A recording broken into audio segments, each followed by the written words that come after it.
All right, good morning, everyone. Good morning.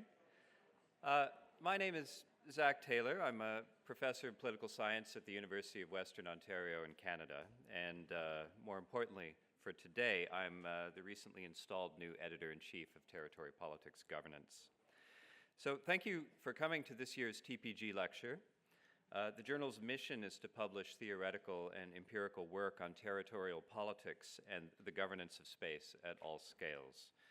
So if your work is in these areas, please submit to us. Our lecturer today is Håvard Haarstad. Did I pronounce that well enough? Thank you. Okay. He is professor of human geography and the director of the Center for Climate and Energy Transformation at the University of Bergen. He works broadly on climate change and energy issues and focuses particularly on the role of cities and urban planning within sustainability issues. He recently published a book called Haste, The Slow Politics of Climate Urgency, edited with 3 other colleagues.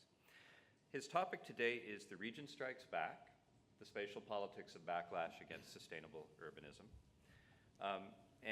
After he speaks, our discussant today is Vanessa Castán Broto, who is the Deputy Editor-in-Chief incoming of Territory Politics Governance. Vanessa is a Professor of Climate Urbanism at the Urban Institute in the University of Sheffield.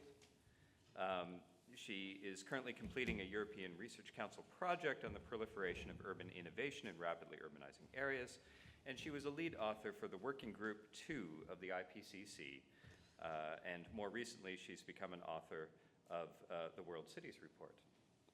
Vanessa has written widely on the subject of sustainable urbanism, including the open access book Urban Sustainability and Justice, available at Bloomsbury. So without further ado, since we have a fairly short amount of time to work with and we've started a bit late, I will pass things over to you, sir. Thank you very much, Zack, and thanks a lot for the invitation to do this lecture, and I look forward to our discussion.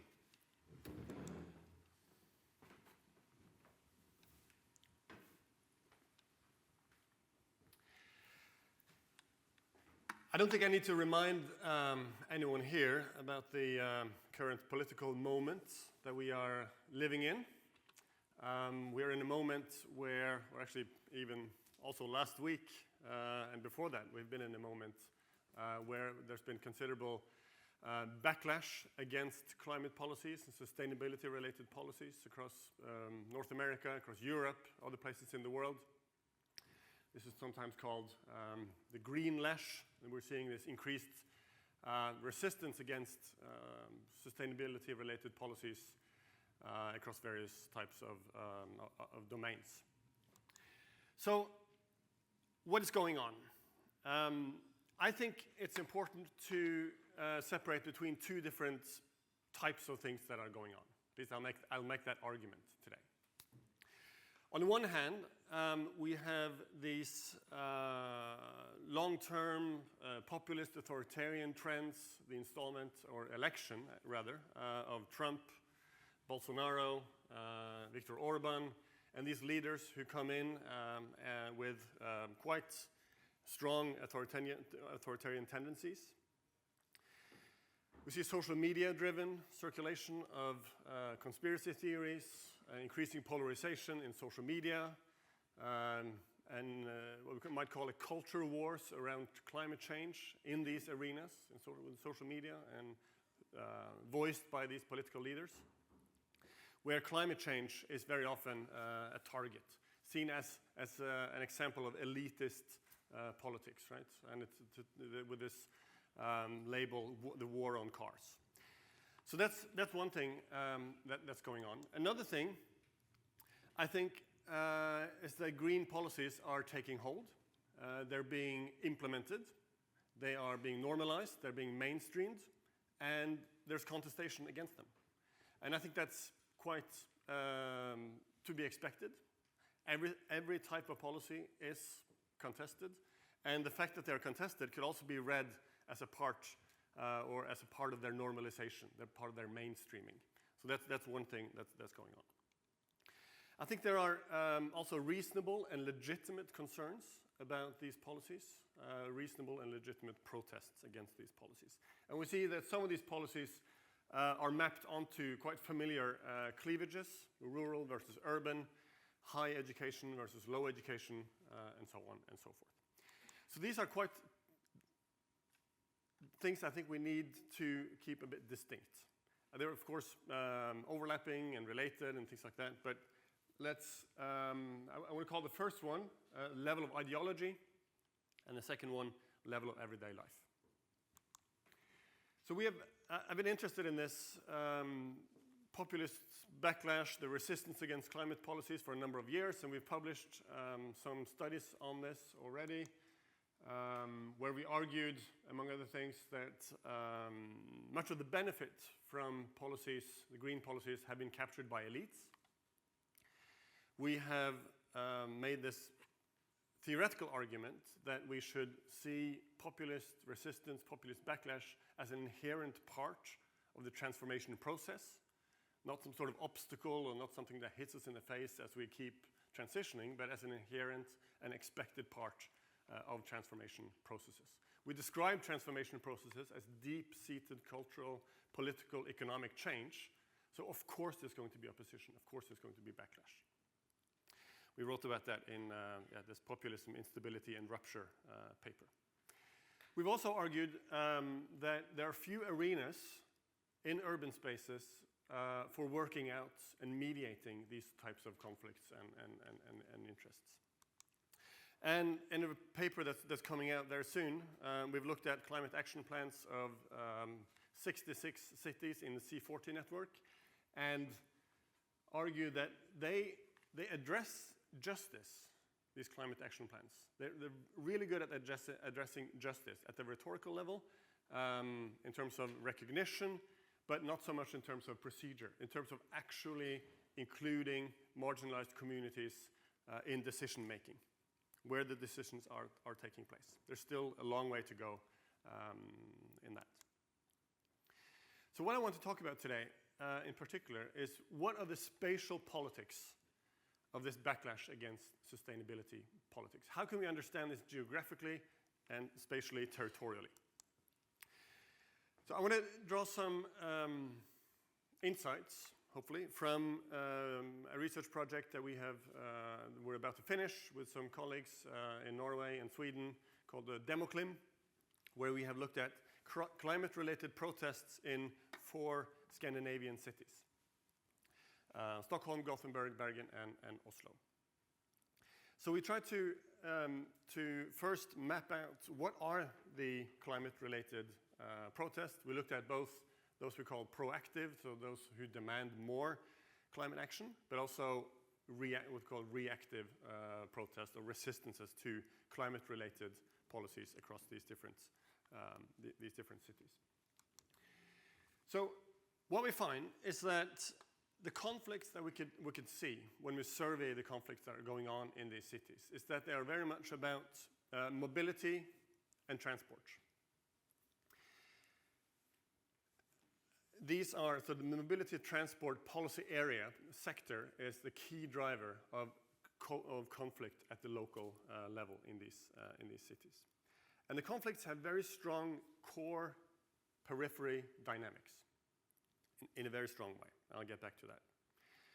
So these actors that are involving themselves in these conflicts have very divergent opinions about road tolls, public transportation, and parking.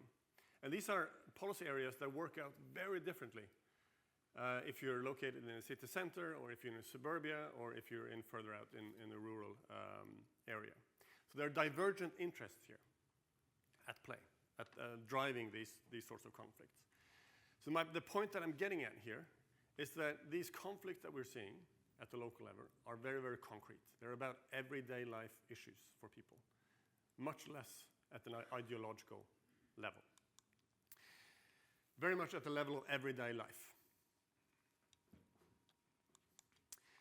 So focusing in on Bergen, which is my hometown, and we have had, for about a decade now, lots of what we might call, what is sometimes called populist resistance. But So going into these conflicts and trying to understand them better, I'm not sure the term populist no longer applies.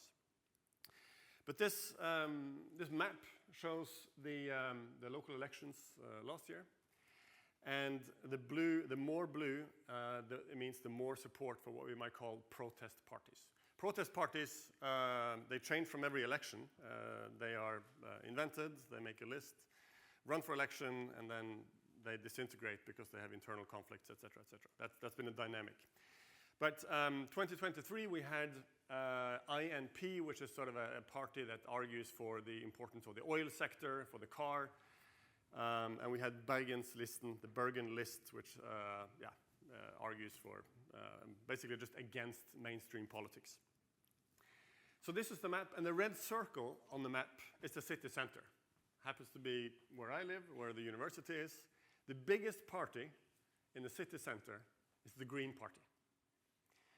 And around the city center, you see they have this belt of protest parties. So to me, this map and the election 4 years earlier had different parties, but still very much the same dynamic.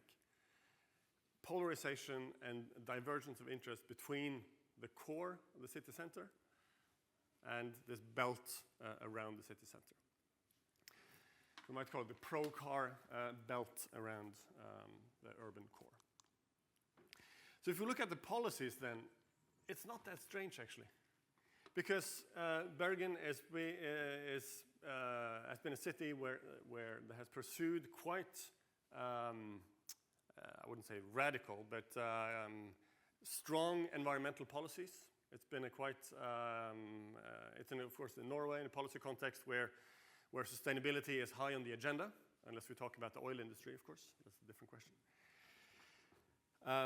So Bergen has been implementing sustainability-related policies in an urban context for a number of years. And I think the way that these policies are configured has a lot to do with kind of conflicts we're seeing. The policies are, what are the policies? Policies are toll roads, for example. So you have this ring of toll stations around the city center. And who does that affect? Obviously, it affects suburban residents and people from the wider region as they come to work in the city center. It does not affect me living in the city center. It's great for me. Other policies, reduced parking in the city center. Heavy investment in the light rail, which is a fantastic public transportation infrastructure, which is based at the city center, paid by the road tolls, right? So if you're a suburban resident or living in the wider region, you're driving into the city center, paying road tolls, that money goes to pay for the light rail, giving benefits to people like myself. Rural areas, we have the installation of wind power, which has been a great controversy. So it's not, if you look at it this way, it's not that strange that you have this territorial conflict around urban sustainability policies. So what are the effects? Effects of these policies on the city center, of course, investment in infrastructure. A lot of this funding that comes from road tolls and other sources of funding go into infrastructure investments, bicycle lanes, charging infrastructure for cars, light rail, mostly in the city center. Improved livability in the city center. There are less cars, less traffic, more pedestrianized streets. And residents in the city center are exempt for these road tolls, unless they have to go outside, of course. On the wider region, the effects are less mobility, higher costs, and pain of cultural change. They keep being told that in order for us to reach climate goals, we need to drive less, right? But they're sitting there with very few alternatives to driving. Of course, there are nuances to this story. I could also say, I mean, we're building, there's a lot of road building, of course, that for cars that benefit them. EV subsidies also, of course, benefit people living outside of the city center. So it's a bit, so there are nuances here. But of course, I'm trying to show a certain element of this trend. So I think if we look at the bigger picture and sort of taking a step back from my hometown, I think this description I've shown is similar to these other cities that we studied in the Democlean project, and I think it will probably be familiar to many of you if you think about your own cities. But if we then look at sort of outside these immediate contexts and look at the type of processes we're seeing, I think urban sustainability policies have been overly focused on urban cores and large cities, the problems of large cities, and to a large extent overlooked the regional implications of these policies. So I think that goes for policy. It also goes for the academic literature. The planning literature, sustainable urbanism, the type of literature that we're using in our educational programs, in my university, I know they're used in many other universities as well, are really focused on solving problems for the urban core. Compact cities, right? Walkability, cycling, reduced car traffic. So these are sort of the paradigmatic, the core solutions that are being pointed to in much of the planning and sustainable urbanism literature. And I think that is part of what's sort of, and we're seeing these policies are to a large extent implemented. This is a policy discourse that has been quite hegemonic for a number of years and has been implemented to a significant degree in cities in Europe and yeah, to some degree in North America too, but Northern Europe in particular. So in this discourse, we're seeing city centers as sites of growth, sites of innovation, sites of sort of the attractive forms of livability, while regions are sites of sprawl or sort of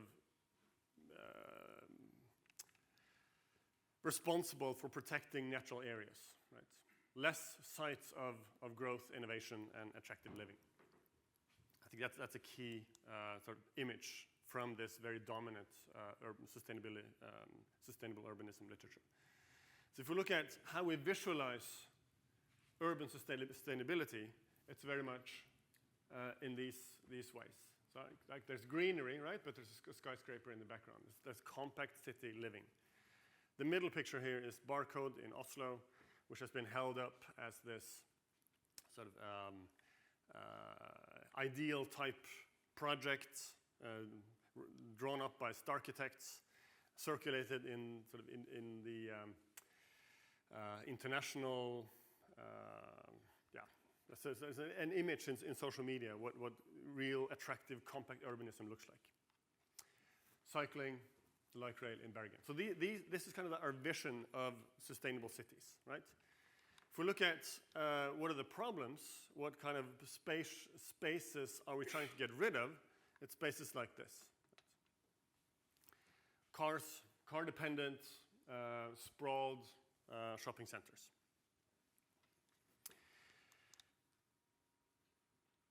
Of course, there's some literature addressing this. So I'm not trying to sort of sweep everything, all the good stuff that's happening, and I've heard a lot of that at this conference as well, under the rug. I mean, there's a lot of work in just transitions, of course, which is trying to point to some of these dynamics and trying to point to the spatial differentiations of the policies that are being put in place. Andres Rodriguez-Posay and his work on places left behind, of course, has been widely cited. The territorial vulnerabilities to transition. I'm not saying that there's not work on this topic. Isabel Angelovsky is doing excellent work on green gentrification. What are the socioeconomic costs and disparities that comes from these types of sustainability policies. So there's excellent work on this. But I think what's lacking, what we are not seeing so much, is sort of thinking on what are the solutions for sustainable urbanism that can be extended beyond the urban cores. I've had lectures about urban sustainability in various quite small Norwegian municipalities. And the examples that I have to share are typically from larger cities. And if they ask, okay, but what are the solutions for smaller municipalities, for regions, for rural areas, in this, thinking of sustainable mobility, sustainable housing, etc. We have very few solutions to offer, and I think that's a problem.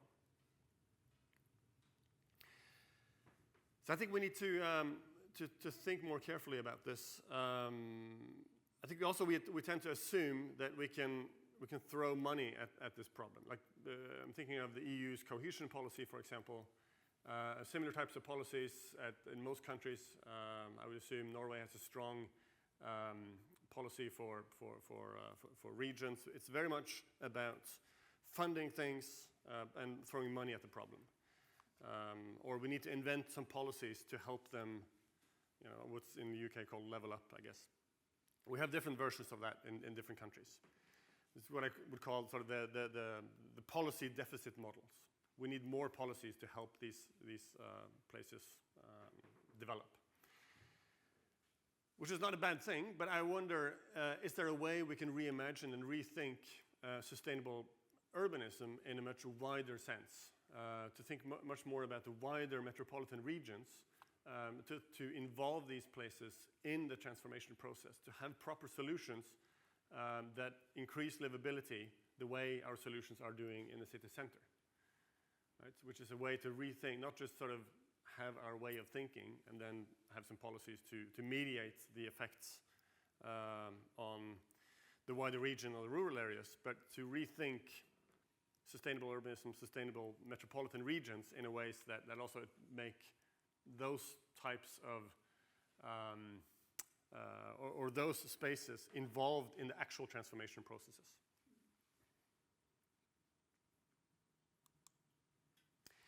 So, I mean, back to the current political moment, and I don't have a very good sort of diagnosis of why Trump was reelected or anything like that, and I don't have competence as a therapy to make this into a therapy session necessarily.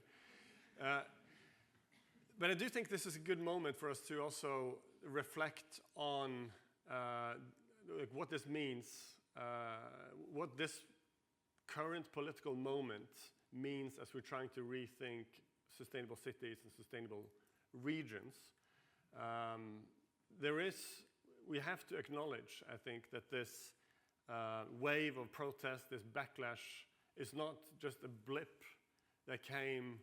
I think that's what we were thinking in 2016, 2017, that, oh, these people just didn't have enough information, they haven't learned enough about climate change, so they don't understand why we need to do these certain things. I think we need to acknowledge now that that's not the case. It's not just a blip, something that happened that will pass. I think that if we don't manage to re-envision and rethink and reformulate our approaches to sustainability and to territorial sustainability, I think that we're never going to be able to implement anything that looks like that. So I think that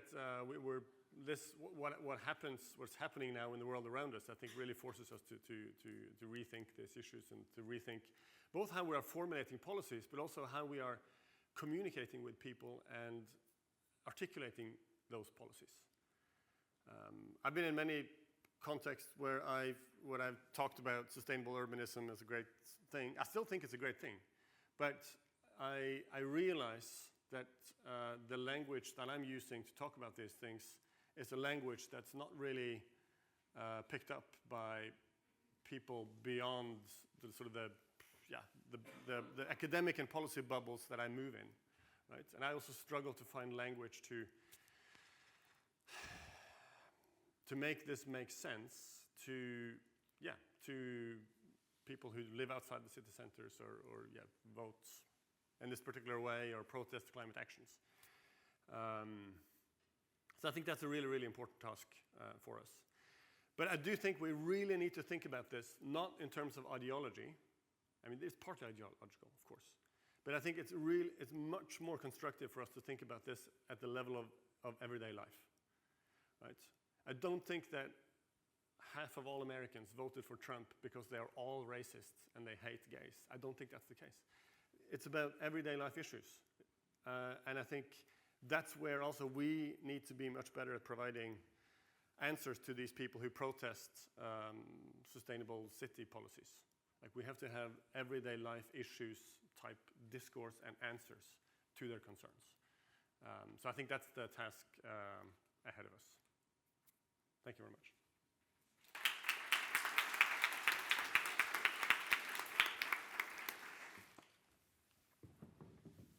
Vanessa. Yeah, so is the mic working?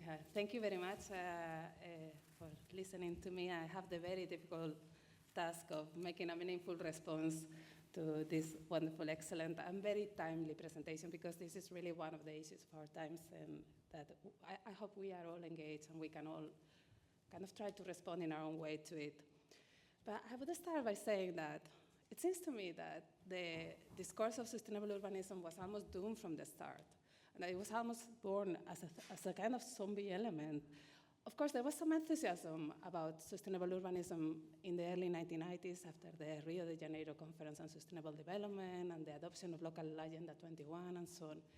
But already, as the decade progressed, the enthusiasm for neoliberalism almost ate it away. And around 1997, Simon Marvin and Simon Guy, two urbanists from North England, wrote an essay that really influenced me in my career, in which they were describing sustainable urbanism as the new hegemony, the new way. They were describing this as a distinctive and programmatic discourse that has come to dominate the environmental debate, a sustainability agenda advanced through new localism ideas that hardly acknowledge the realities of local governance. And this was 1997 already, when we were already concerned that sustainable urbanism was this hegemonic discourse that was imposed onto us. Zack nicely has mentioned the book I wrote with my colleague Linda Westman, in which we wrote that book because we say we've been working on sustainable urbanism all these years. What have we learned?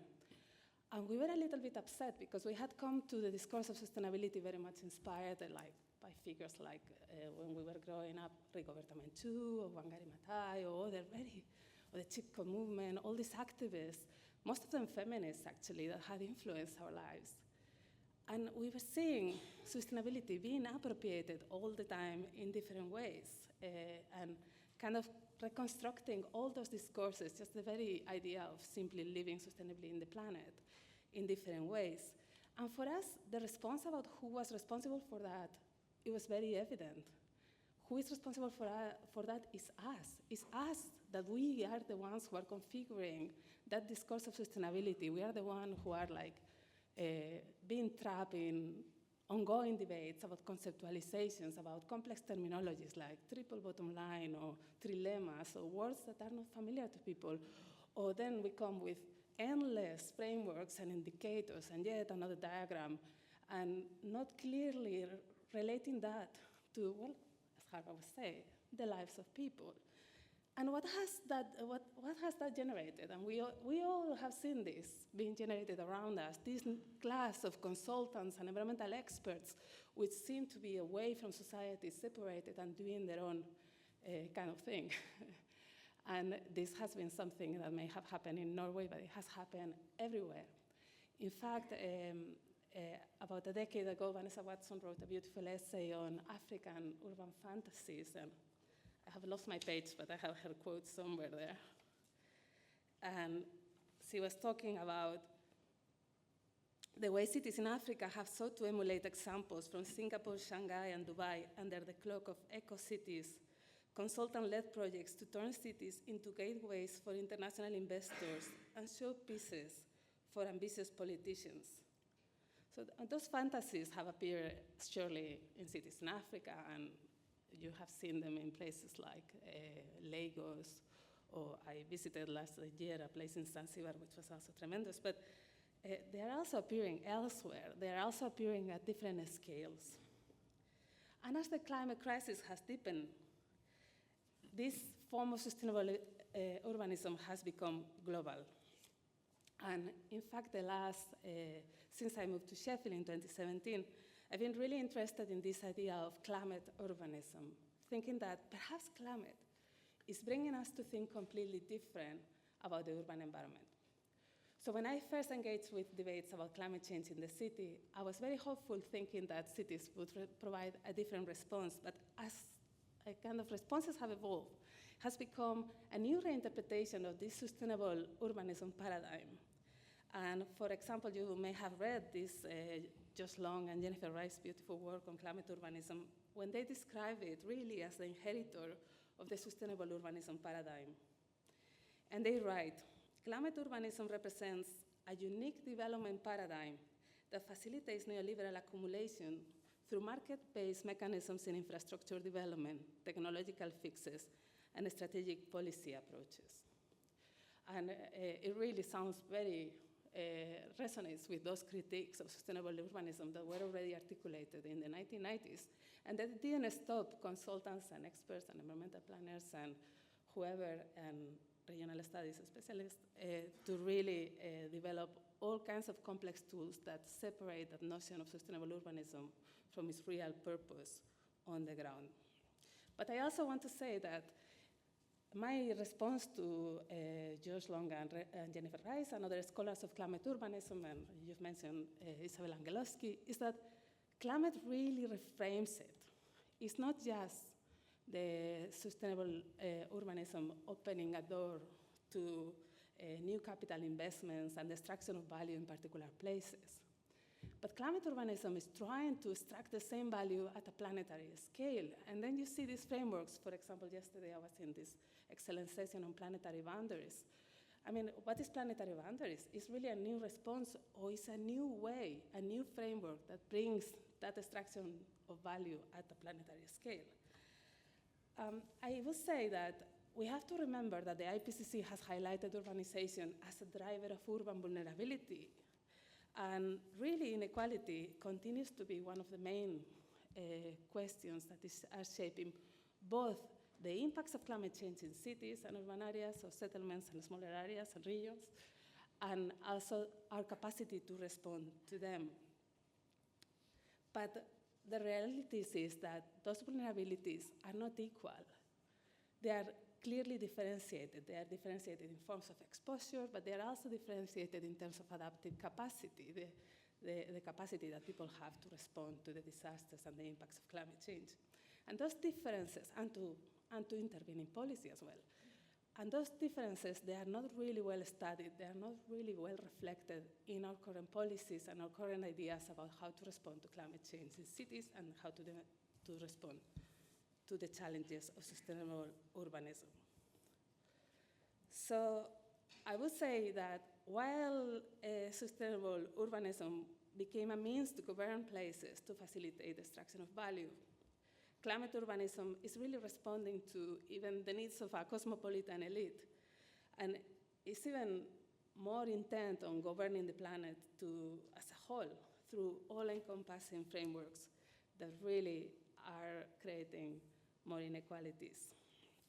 And as Josh Long and Jennifer Rice write very persuasively about, and has been later documented in all the scholarship of climate urbanism that has come up in the last 5 years, this is translated in enormous differences between those places which are securitized and those places which are green and sustainable, and those places that simply don't have those characteristics.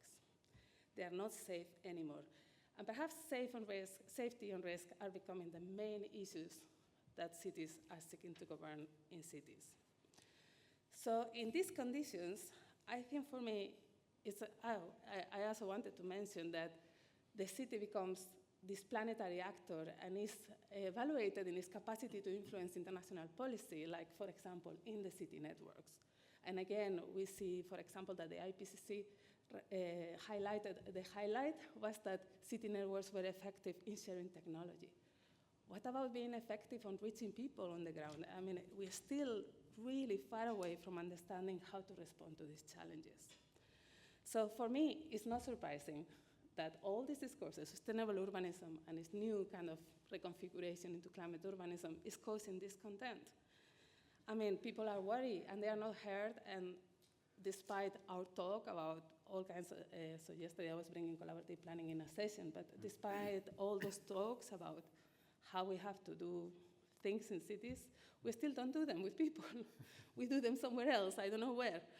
But I also didn't mention that when we evaluate differential vulnerabilities with communities living in cities in the Philippines, we found that actually real estate was one of the main drivers of differential vulnerabilities and inequalities across the city. I mean, this is not going to be a surprise to you, but this is something that is not taken into consideration in a lot of climate policies, so let alone being incorporated into plans. So for me, I think extreme rights groups and conspiranoias and all these kind of things, they're really good at creating this basket case of issues. And if you are not heard, and some people are hearing you, then you are going to think maybe that's your community. So I'm not surprised that they're able to attract these people whose lives are not reflected in current interventions on climate urbanism or sustainable urbanism in cities. So also Harvard asked me to say something about what is to be done. And yeah, what is to be done, I don't know. But just for one thing, I would say that a couple of days ago, the World Cities Report was launched at the World Urban Forum, and these global reports, obviously, they don't have the solution to everything. But they are nice at constructing new narratives. So this is what we can do. We can kind of try to develop these new narratives, these new ideas. And I really like of this report that is kind of calling for a return to people-oriented definitions of action that start from the point of view of differential vulnerability and inequality. So that's the starting point of the report is the vulnerability of people. How do I understand this? And let's start there. Let's start what policies we can do. And people are very happy to come and reduce emissions and so on, but let's start from their everyday lives. Let's start from what they need. And also, just the obvious things of thinking more about infrastructure, getting people to work with infrastructure, and understanding the innovations that already happen in place, and so on. So in a way, a lot of things that have already done through the literatures of inclusive innovation that you have led, and through the literatures on regional finance and smaller forms of finance that reach people rather than big, massive projects, but that perhaps are good to restate and to work towards. Yeah, so I will leave it there. I hope I'm not going too long.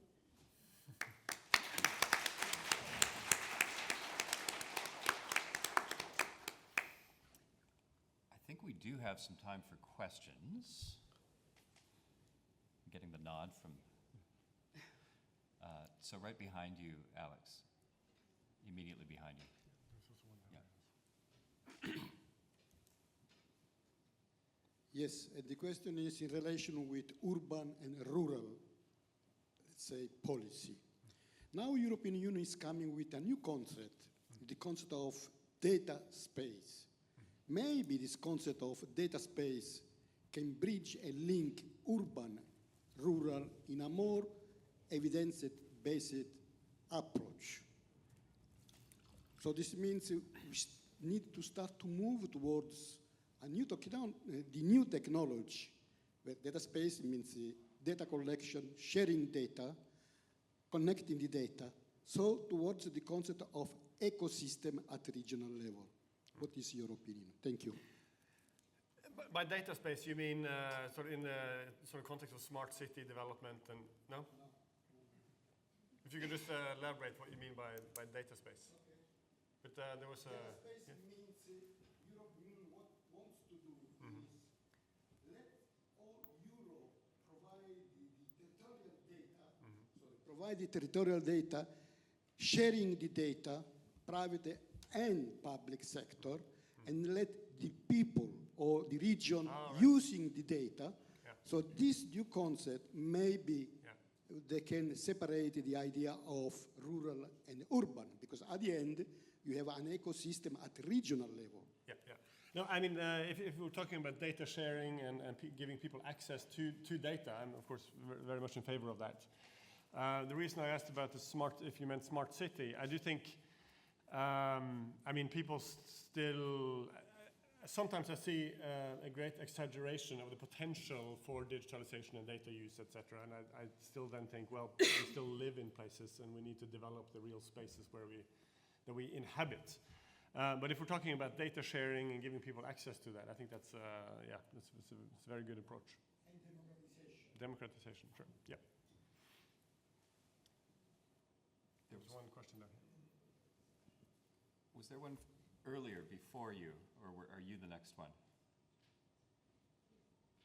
Just give it to her. Just give it to her. Yeah. Thanks. Is this on? Yeah, that was great. I'm wondering about the notion of place-led policy, because both of you really picked up on this notion that the SDGs or sustainable urbanism is something that comes from the top and is imposed on people, and they're going to resist that. So what about place-led policy? Because in the UK, I'm working with a network of rural local authorities called Britain's Leading Edge, and they're trying to redefine their contribution to the nation around precisely what you're talking about. So traditionally, they're seen as the places for food, fun, and fuel, the kind of raw materials or the tourism, the green spaces, but they're kind of always marginal. So they're defined from the start as marginal. What they're trying to say is we contribute these things to the national economy, but we need to reinvent those development paths around regenerative forms of farming. So farming that's more sustainable and regenerates nature, forestry similarly, and also ecotourism and so on, so that people come to a place and they give back to it.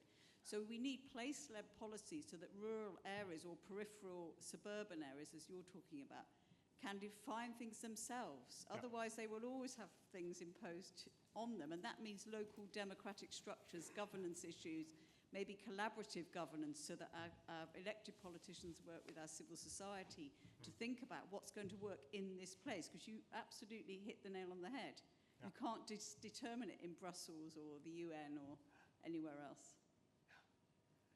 I think that's an excellent point. I mean, the best thing I have read about this is David Harvey in Spaces of Hope, where he talks about, just like you're talking about, we need to start from the community, start from the local.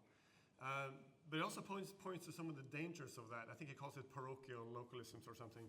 If it becomes sort of a vehicle for us, for ourselves. I mean, so he talks about it as sort of an upscaling of concerns, perhaps upscaling of networks, where you start from the local level, but still make linkages and solidarities to other communities. I'm also thinking about climate change a lot, and that means there needs to be a certain direction of how we move. So so if you start from the local place, I mean that's really good. But I mean, we also need to make sure that there's some sort of coherent direction to the things we're going, to the directions we're going. This is very complicated. I'm not able to give a good answer, sorry. But yeah. Yeah, thank you for that question. I think it's great. Part of the critique of new localism was precisely this idea that you could let things bloom. Also, when more recently there has been like a reconfiguration of this literature into ideas of experimentalism and so on. So the problem with experiments is kind of permanent, right? That they never actually go and create a transformation. And yeah, they should perhaps worry us a little bit, and perhaps it's what Harvard was getting at as well. But obviously there's nothing that gives you more hope than going to places and see the amazing amount of, the rich amount of action and innovation that is taking place in the most unsuspecting places. And it's wonderful to see. And our problem is, how do we square that with the realization that global emissions are still increasing? As you know, I mean, the global emissions are really increasing, and fossil fuels are still being burned, especially natural gas and so on. So there has to be a combination of both. So I do advocate place-based action, but coordinated with political action. And remember that place-based action cannot happen if there are not the structures that